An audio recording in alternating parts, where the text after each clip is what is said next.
Olha só, a ministra da Cultura, Margareth Menezes, aumentou o valor do cachê de artistas integrantes da Lei Rouanet. A alteração foi publicada hoje no Diário Oficial da União. Em fevereiro de 2022, o ex-presidente Jair Bolsonaro reduziu o valor recebido pelos artistas. No caso de artistas solos, por exemplo, o limite por apresentação caiu de até R$45 mil para até R$3 mil. E o de empresas de 10 milhões para 6 milhões de reais. O governo aumentou o valor de captação dos projetos. 1 milhão para empreendedor individual, com enquadramento microempreendedor individual, e para pessoa física até 4 projetos ativos. 6 milhões para os demais enquadramentos de empreendedor individual, com até 8 projetos ativos, e 10 milhões para empresas com até 16 projetos ativos. Antônia, se tem um negócio que você entende, é isso. Me explica como é que você vê essa alteração.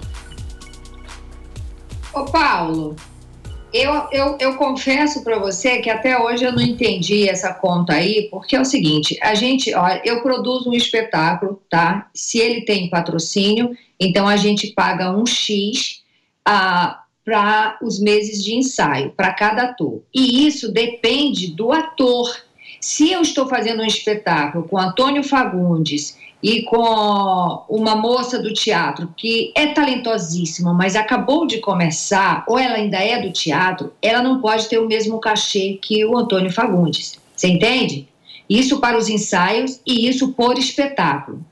Então, pelo que eu entendi, a cultura do Bolsonaro tinha colocado isso, tipo assim, o que a Antônia ganha, o que a Fernanda Montenegro ganha, e por aí vai.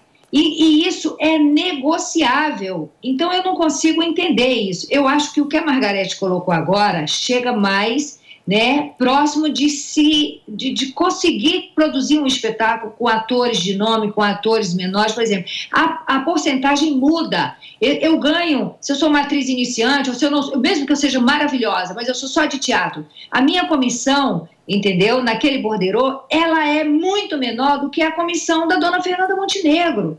Então, assim, para se chegar num consenso, eu acho que as contas dessa cultura atual é mais propícia de se produzir um espetáculo, porque não adianta você taxar, olha só, todo mundo vai ganhar 3 mil e acabou. Isso não existe. Mas, Antônia, olha, a minha dúvida é o seguinte, eu acho que o que todo mundo está querendo entender nessa história é o seguinte, os artistas mais famosos vão ter a possibilidade de aumentar o seu cachê com essa alteração, porque é isso que vale. Não, o que a gente viu no Brasil acontecer por muitas vezes foi esse direcionamento a uma parcela específica. Deixa eu dar um exemplo para vocês. Me explica isso. Ontem a gente não estava conversando a respeito, inclusive o Felipe concordou, a respeito do cachê do Manuel e da Patrícia Poeta. Então, o que eu ouvi aqui? O próprio Felipe falando e vocês falando. E eu concordo. A Patrícia Poeta já passou por várias bancadas do Fantástico, do Jornal Nacional. Ela tem uma história.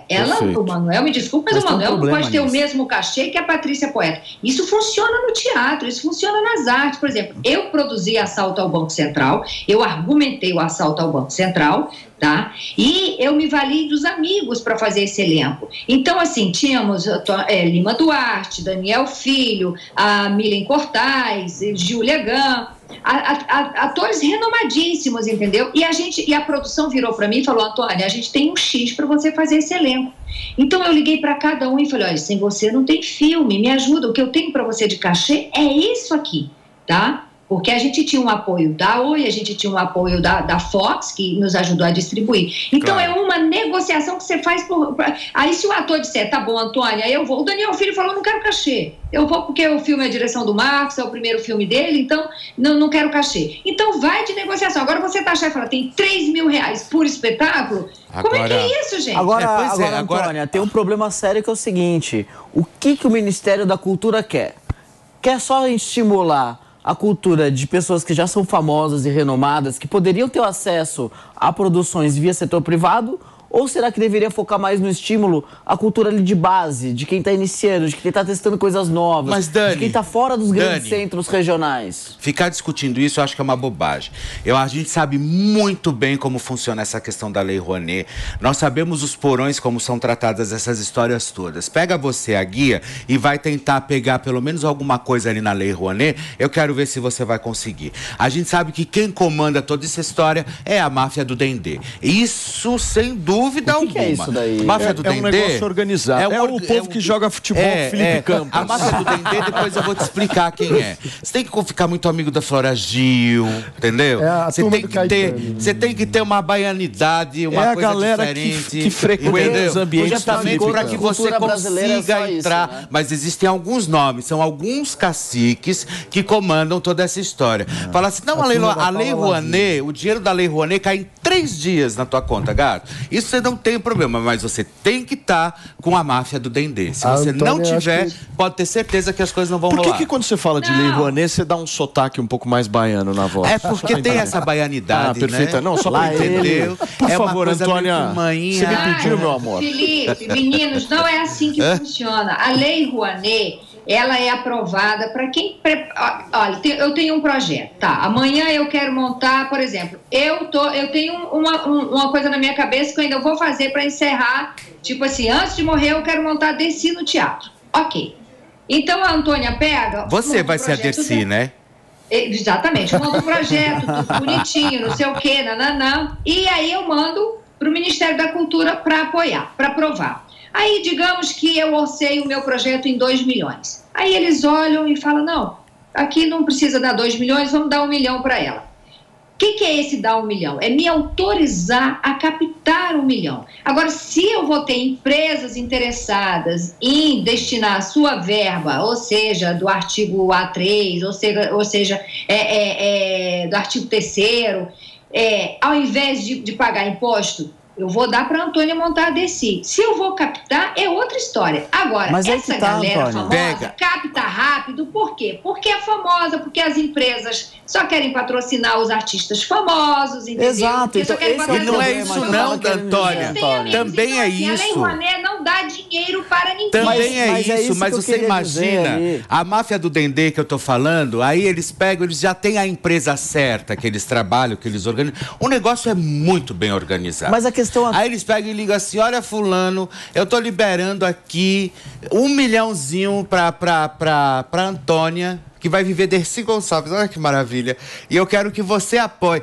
Por quê? Porque já tá tudo embalado, na verdade. Eles já sabem realmente, eles têm as pessoas certas. Porque vai você simplesmente um artista de rua, por exemplo, ou um artista que realmente quer fazer um trabalho excepcional, bacana. Vai atrás para ver se você vai conseguir captar alguma coisa. Mas dentro do que a Antônia explicou, é exatamente o meu ponto. Aonde o Ministério da Cultura quer atuar? Porque se você aumenta os limites de cachê e de eventos, de valores por eventos, você está falando, olha, nós queremos só grandes produções. Mas eu acho que tem um... Porque no final de contas vai ser isso. O Antônio Fagundes, enfim, as pessoas famosas, os grandes eventos, Carnaval Salvador, não sei o quê, vão conseguir captar um monte de dinheiro. Mas eu agora, acho que tem um... o ator menor não vai conseguir. E se você aumenta os limites, você claramente vai concentrar mais o dinheiro nesses eventos e nesses atores famosos. Tem um outro ponto que é de onde você pode arrecadar. Porque hoje a lei limita a participação na Lei Rouanet a grandes empresas que são adeptas do regime do lucro real. E se a gente tivesse uma expansão da base de empresas que podem participar da Lei Rouanet, médias e pequenas empresas poderiam participar. E fica muito mais fácil do artista de rua conhecer o dono de uma mercearia, de uma sapataria, enfim, de uma pequena empresa e conseguir uma arrecadação mais modesta no nível do espetáculo que ele vai fazer, do que ele chegar numa grande empresa que tem uma super estrutura de um departamento de marketing, que tem um outro nível de projeção, sabe? Mas, então, mano, o ponto é o seguinte, o objetivo da lei, ele é muito vago. E ele torna várias interpretações possíveis. Então, por exemplo, quando você fala, sei lá, que é uma lei de fomento à cultura no Brasil, eu posso fomentar a cultura com artistas famosos, só se eu quiser. Qual é o objetivo da lei? Isso que não está claro para mim. O objetivo da lei é apoiar claramente quem não tem essa rede de relacionamento que o Fê falou, que a Antônia trouxe. É esse o objetivo? Não me parece que seja. As pessoas certas. Uma coisa que... a Cláudia Raia... Gente, Cláudia Raia pegou 5 milhões no começo do ano. 5 milhões que o governo liberou para ela. Ela estava grávida, ela não ia fazer show, entendeu? Uma coisa que eu acho também é, a Lei Rouanet surgiu no governo... Errado. Aí tem o desastre lá, lá no litoral norte, e o Lula vai lá e libera 2 milhões. É 8 meia milhões, de arraia, é que nem 200 diz o reais por Pavinato. família. E é verdade, gente. Lá no então quer dizer, Maranhão. tá tudo errado. Você libera 5 milhões para uma artista que tá gestante, que vai dar à luz, que não está no palco, que não vai fazer show, e aí você libera 2 milhões para um pessoal que tá precisando de casa, Turma, tá desabrigado, como